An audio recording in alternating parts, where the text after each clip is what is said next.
Man, this is Lanky Lifts podcast. Yeah, so, man. so talk to me about the hair gel. That's the first topic because it's in my site. So right. that's what I see first. What do you want to Tell know? me about the hair gel. What What kind is it? How much do you use? It looks very strong. It looks like it's a Strong I know man, that strong I know hair. the bottles of hair gel have like numbers on them for like what their level of hold is. They do. Is that like a 17? I know they go from 1 to 5. Is that a 17? It's Redken, Redkin. I know it. I've You've heard of it. Yeah. It's just super strong. Okay. I don't use too much. I use hairspray, and it doesn't move. It looks this flow. I can see. I the flow, appreciate. man. Likewise, man. It's its own kind of flow. This is pomade. This is this is pomade. Hey, man, long hair is a pain to manage. Right? Shout out to the guys over at Evil Fades. Evil Fades. Yeah. My guy Andrew James. Is that your barber? It is for at least for a couple more weeks. Yeah. Because the other lady that I was having doing it, she's the whole COVID thing. She's kind of taken some. She's being very cautious, which is good. Yeah. So she told me. She said, "Listen, go have it taken care of for a little while, and then So we'll see." And then come back to me. And She's like, "But come back." let's see how your hair has grown, Brandon. Yeah, man. I do it like every 4 or 5 weeks. What haircut? The haircut, yeah. Yeah. I go every 2, I think. I stopped the fade though. Tell us. I don't do. I tell kinda, the people about why you stopped the fade. because it's. I like to experiment with different things. Okay. As far as like what hair like stuff like especially with the sides and the back. Yeah. So Yeah. I did the fade for like a year, more like a blended fade I called it, but now I'm kind of just doing more of like a buzz blend in. Yeah. Just kind of see what I think, It goes with the face different when you have a fade. You know? Does. And you need to change things up, right? The structure of the face. Yeah. Yeah. Yeah. We're long faced people. I knew that was coming. LFP. LFP. Join the gang. Oh man. What kind of coffee? Dunkin' just came out with this Dunkin'. 20% more charged 20% more caffeine coffee. And I didn't drink a lot today, so I said, okay. Now I'm going to be like, you sure it's not 19? So you didn't drink, so you didn't hydrate. So you were like, you know what? Screw it. I'll just dehydrate more and then rehydrate later. That would be dumb. I didn't drink. I didn't drink a lot, really, any coffee today. I didn't drink a lot of coffee because if I had more coffee in me, I'd go with a regular coffee. But I need a little more caffeine. But yeah, man. Okay. All right. So, how has your exercise been in the past few months? What have you been doing? Non-existent. I'm kidding. None. No, it's switched up quite a bit. I get a lot of. I'm doing like more conditioning type of stuff, mixed in with different dynamic strength things like plyometrics, and I get a lot of stuff in with like certain clients, like especially with demonstrations I show them and things of that nature. But as far as like grinding these hour workouts for myself, I haven't really been on that, and I'm not really even judging myself for it. Like things change, and I like to dabble with different things, and I was on that sandbag kick for a while. Long time. Love the sandbag. It's actually in my living room. Do you still use it with clients? Yeah. But again, you have to mix things up too. Keep people interested in different things. So I have it in, and I take it out, and I put something else in, and sometimes I'll use like the TRX more, the suspension trainer. I'll use that more, and then sometimes I'll use the sandbag more. Sometimes I'll use those perfect push-ups more.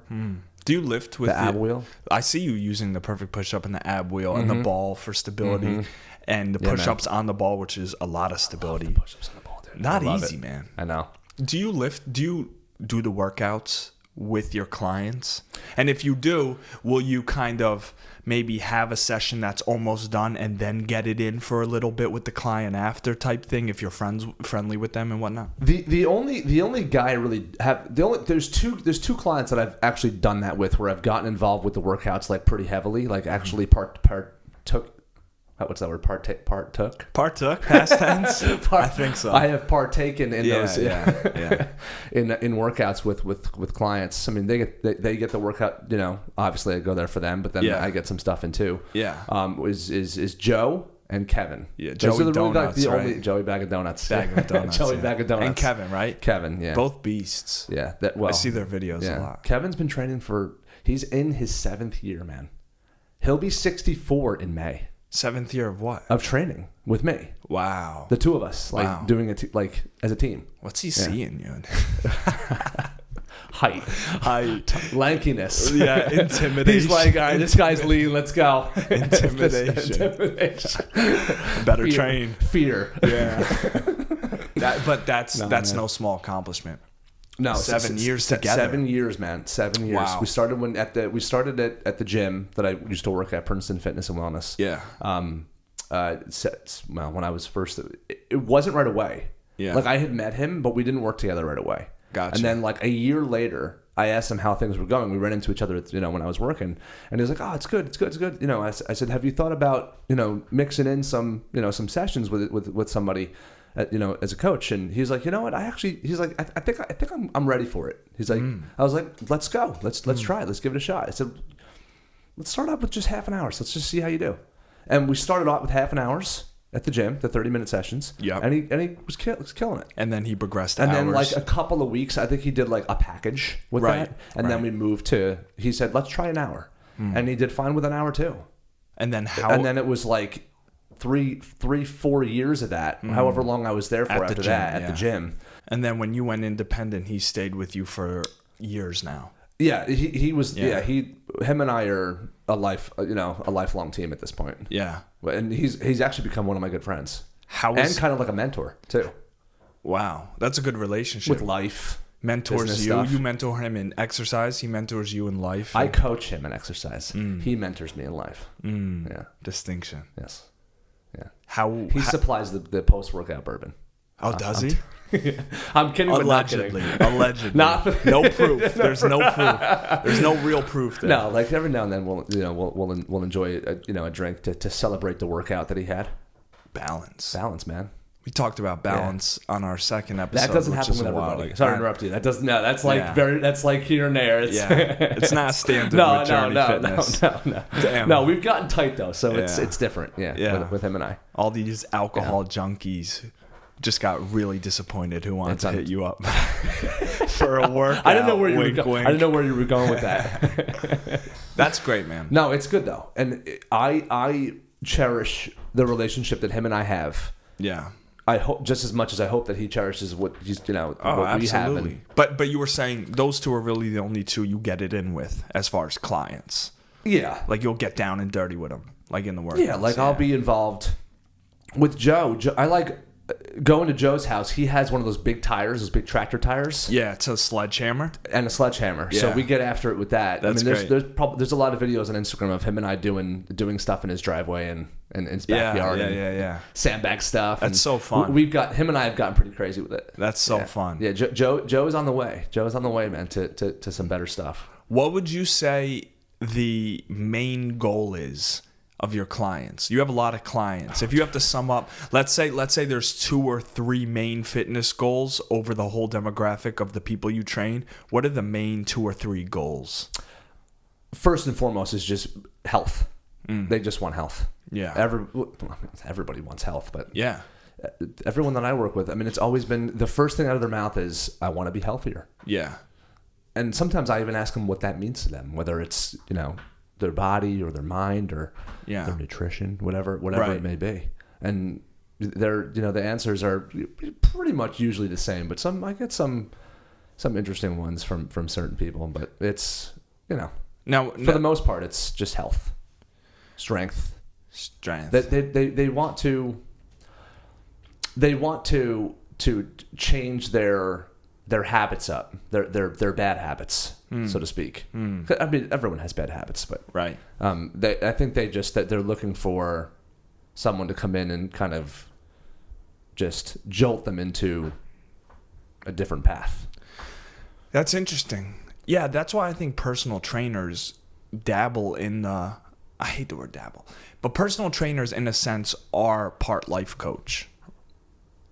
Not in a sense that they're helping you with finances, they're helping you with relationships, they're helping you with spirituality. Not because a life coach encapsulates a lot, but I'm saying a lot of times when you're close with a personal trainer and your personal trainer like you is successful, you start to positively impact other areas outside of fitness in your client's life. Right? It's kind of just, yes, and I've noticed that too, especially in recent years, that it goes beyond that. Yeah. It's really just about the relationship. Yeah. Like, I've been told I'm a trustworthy person. And I don't take that for granted. I like have learned to actually to really like accept that about myself. And I'm like, well, okay. Like, I take it for what it is. It's not, I don't know. I have this thing about like arrogance and like talking about your own qualities. I get weird about that. Not like, great at it. No, it's just, I don't know. Like, it doesn't do much. I'm like, I appreciate that. I appreciate like the kind words and you feeling that about me. Yeah. But I still like, I don't know. It's hard to describe that. Yeah. It's like, what do I say? Like, I appreciate that. That's all you can say. You leave it at that. Yeah. Accepting compliments is different than talking about your good attributes. I mean, unless you're on a job interview, there's no need to big up yourself. Listen, I'm just like anybody else. I have my faults. We're all broken. We're all broken to a certain extent. Broken. We all have things. That's things. We all have things. Okay. Well, let's not even say broken. Let's just say things. Let's keep it. Let's try to not keep it too negative. Let's keep this. Well, I like to keep it more positive. I think broken has a bad connotation. Like, oh, you're broken. Like if something's broken, it's not usable.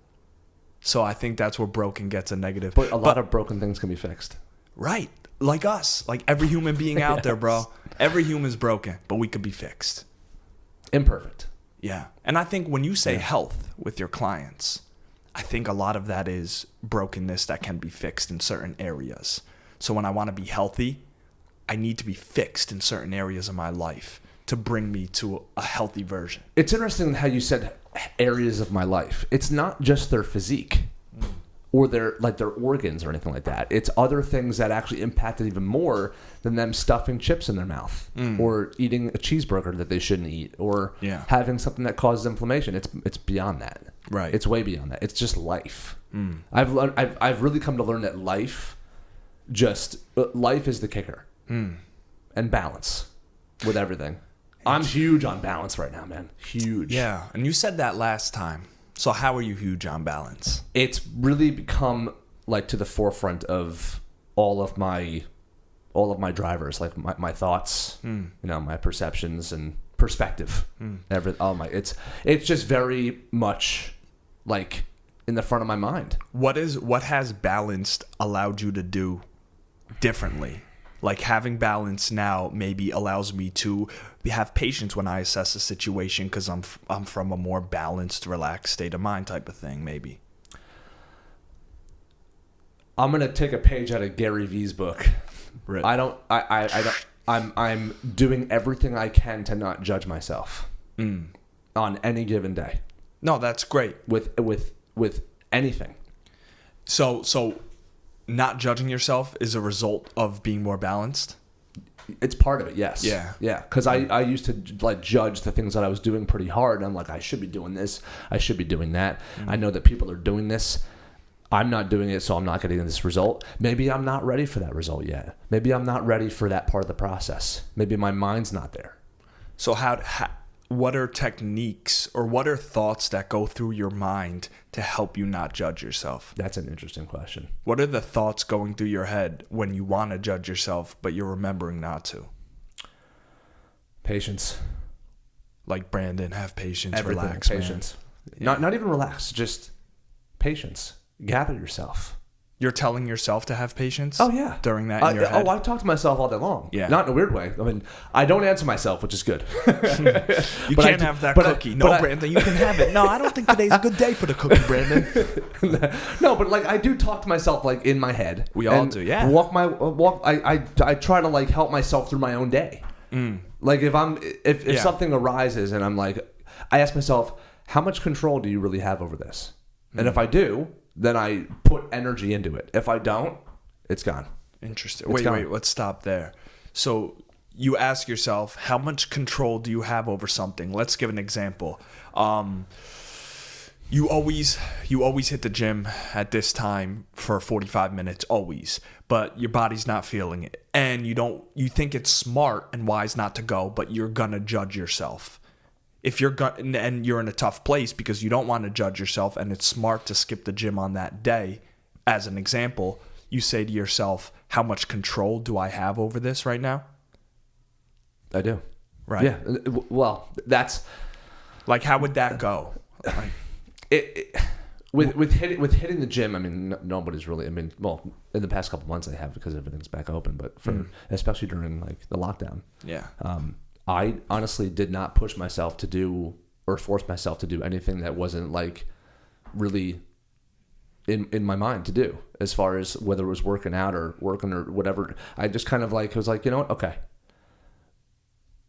Initially, this feels like it's really messed up, and because you're used to working out. Because I'm used to, I was used to going. I got like momentum. I was going really, really hard, and then all of a sudden, it was like everything was taken out from underneath us. And initially I did. I was like, okay, this is not gonna be good. How do you deal with it? But it's stopping momentum. I mean, you're forced to, but how do you deal with that? I don't know if I deal with it. I kind of just. Well, you're here. No, I know. I don't. You got past it. I don't know if I don't. But dealing with, I don't really know if I call it dealing with it. It's more. How or less did you of, overcome It's more it? or less of working through it. Yeah. Okay. So how did you work through it? It's slowly. Yeah. Very slowly. It took some time to not judge myself on a lot of things. Now that's a daily process. Learning outwardly, dude. Right. Hourly. So like each rep you get of not judging yourself, you get a little better at it. And that's where the balance comes in. Every time you can not judge yourself, that's when you get more balance. Yeah. No, I get that. But for me, like, perspective has been huge too. And honestly, ever since I started watching Gary Vaynerchuk stuff, I came across his stuff last year. Yeah. Last December. So over a year ago now. Yeah. And just the things that he was saying that made so much sense. It just, everything was completely blunt. There was no holds bar. It's the guy doesn't give a damn. He's just going to tell you what he thinks, but he's not. But it's like he doesn't impose his theories on you. He just tells you it from his side. So that's what. And then he's like, figure out your end of it. Don't do it how I do it. Figure out your end of it. So what's it about him? So what's it specifically about? Like, what's the trait or characteristic about Gary that kind of resonates with you? Because you could watch a million speakers and half of them could be BS and half of them could just not connect with you. But Gary connects with you. Like, why? Like, why does Gary get, like, there's an intangible, this is going to sound interesting to you and probably to a lot of people whoever actually ends up watching this. Hopefully it's a couple people. We appreciate you. We appreciate you. Yeah. I think it's just there's no BS. It's straight down the pipe. And honestly, I don't know why this sounds interesting, but I like the fact that he curses so much. Conveys like passion and aggression. My mother's rolling her eyes right now at the fact that I just said that, because likewise, my mom is she's not a big swearer, and by not a big swearer I mean she doesn't swear. That's like at almost at all. So, but I don't know. I like the fact that I think because of the messages he's delivering, he needs to deliver them with conviction, and his way of doing that is with a lot of cursing, not at you. No, I get it. It's just to get how he feels across, to let you know how serious he really is about everything. So you learn well when there's no BS. It's cutting through the BS and you're giving to him straight, blunt, so I could deal with this straight topic in front of my eyes. I just happened to not mind, so to speak, of how he was delivering it. Yeah. I liked his delivery. Yeah. Do you try to put that concept of no BS in your teaching style when it comes to fitness? Yes. Yeah. But also I've learned I know I keep doing the thing with the mic again. I've discovered that you have to find each human is different and how they receive the messages. The same message has to be told 20 different ways to each person because each message has to be told a different way to each person for them to receive it the right way. Yeah. Right. And it may not even happen on the first hit. It may happen on hit number 20 or 25 or 30. I totally or agree. 50 or 500. It might not hit on that first time. Yeah. Well, that's why you can read books or listen to audio programs 40 times. You think you know it A to Z, and then you listen to it on time 41 and you say, I never caught that. Why is it hitting me now?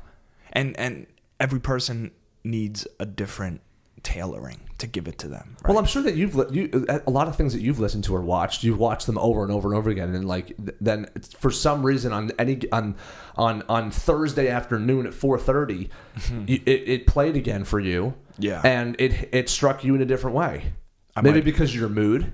I think because of my mood. Maybe it just worked out. Maybe I was more vulnerable. Your hormones were doing something that, I don't know. It's just, there's no right time for anything. It's just, sometimes it just happens the way it happens. I think that I am becoming a firm believer in things happen for us at the most random times that help us the most. And it makes us question things about ourselves. And they're like, wow, interesting how that came into my life now. And it could have come into someone's life 5 years before that, but it didn't resonate. Right. It didn't hit the same way. But they're 5 years more mature. They've been through 5 years of nonsense or BS or growth up and down, whatever it may be, and it strikes them different on that one day. And some of the videos I watch actually strike me different ways on any given day. It's very interesting to me. Some days you're not about it. Some days I actually am just like, I'm done. Like, I need to not. I'll start it and then I'll turn it off. I'm like, nah, I'm not in the mood. I'm not in the mood. I have that all the time. I'm not in the mood to receive it. That's an interesting concept. Isn't it though? I mean, it's God or whatever you believe in, whether you believe God, universe, whatever people believe in, is arranging events in a way that they're perfect. Like, the events that come into your life are at a perfect time. Like, right now, you're exactly where you should be. You are exactly where you should be. So when you start to go down that rabbit hole of I'm exactly where I should be, I think it cuts in half. Like you were talking about cutting through BS. I think it cuts excuses and it cuts complaining. Because if you truly believe you are exactly where you should be right now, then you're not going to complain about where you're at, or you're not going to complain about the moment, because you know this is setting you up for the grandiose event or the better event, right? I like how you use the word should, as in like where you should be. I have to contradict, in my opinion, a little bit on that, only because I feel that, and like I said, this is not a contradiction on what you're doing. It's just like I like to add my perspective on it. Like I said, I'm all about perspective and balance now. I don't feel that there's any should be anything. I feel that shoulds add expectations, and expectations can lead to disappointments when they don't work out. All right. Well, we just came across a fiery topic because let's talk about expectations. I've wrestled with loving and hating them, as I'm sure you have. My belief with expectations is I think expectation of outcome gets people into a lot of trouble. But I think having expectations is the same thing as having hope. You're betting. You're putting money on the line. You've invested yourself. You're actually living for something when you bring expectations into your life, because now it opens up the possibility of failing or succeeding. So I think it's risky and it's brave, and you have to be courageous in order to have expectations, because it opens the door for failing and losing, or succeeding and winning, hopefully. I have to kind of go with that too. I agree with with that perspective on it. I do. I think it's on one hand it's like I said, and then on the other hand it's you have to leave it open to that perception too. Yeah, it just makes sense to leave it open to many different doors. It could be. No, you're right. You know what I'm saying? I do, because what you were saying is you have to be careful with expectations. They're not always the best thing. to have you don't always need to have expectations like of an outcome. That can get you into trouble. But I think some people use expectations in a copping out type of manner. Like, don't have expectations because they don't have the courage to actually go for something. So they say, I just won't have expectations because they have a fear of failure, like a lot of us do. And because they're scared to fail, they won't even make expectations. And they'll kind of use it as, oh, don't have expectations, kind of see what happens. Because they're scared. Because when you make an expectation of something or you make a goal, you're opening the door to fail. You're opening the door to be a loser. The door to be a loser is open the second you write down a goal. That's why people hate writing down goals. Either they don't know what to write. Wait, say that one more time. Just the one last thing you said. When you write down a goal or you have an expectation, you're opening the door to lose. And a lot of people are scared to open the door to even have the possibility to lose. The possibility of losing. Yeah. It's not definite, but there is a possibility to lose. Dude, there's always dude, you're going to lose so much. Yeah. Every time. Yeah, for sure. So why are we so scared of it? That's a good question. I'm not excluded from that. Even me. Yeah, me too. We're all humans. Yeah. It's just in our DNA. Yeah. No matter what your DNA is, yeah, it's part of it. Right. There's no escaping it. Why are we so fearful of losing? I think it's in our DNA. No, it is in your DNA. Right. But why like the lobster that gets beat comes in the corner, but the lobster that wins, shout out to Jordan Peterson, has his shoulders back and his head high, man. Because whoever wins. Dude, speaking of shoulders back, your posture, man, it's killer. I appreciate it, man. I've been taking this posture course. Dude, your spine is super healthy. No, just kidding. I haven't. No posture course. I appreciate it. Not to get off track. No. No, but I think it's super important to talk about this. And a lot of podcasters are talking about this, which is interesting. I mean, I know a lot of people are doing it, but why not? Like, add a spin to it, add a perspective to it. Right. You never know. Right. I at least I'd like to. Well, I think I would like to too, and I think there could be a million podcasts, just like there's a million books and a million songs. Yeah. But we all have a unique how you deliver the message, and we deliver it with our own thumbprints. Mm-hmm. Like. The reason that we just talked about, it resonates with different people. This is going to resonate with some people. It won't with others. And that's fine. Like, do you? I have no... There's no... whatever. Right. We're doing it because it's just meant to be done. It's cool. Dude, it doesn't matter to me whether this hits no one. It's just cool to be sitting here across from you. I might not release this, to be honest. Looking at your gorgeous hair. man. With your pristine fade. Hey, I appreciate you, man. I mean, we're in your office, and I'm staring at... It's not whether you get knocked down. It's whether you get up. Vince Lombardi plaque in front of my face. Look behind you. Look at that one. You guys can't see. It's an eagle. A bald eagle. Nothing against bald those people. Eyes are serious. Man, it's been fun. There's going to be many more episodes to come. We're just scratching the surface. Yeah, thanks for having me in to your office. And good to have you over. There'll be more. I look forward to the next one. Man, me too. So like tomorrow. Yeah. We'll see. We'll see. All right, man. All right, be good.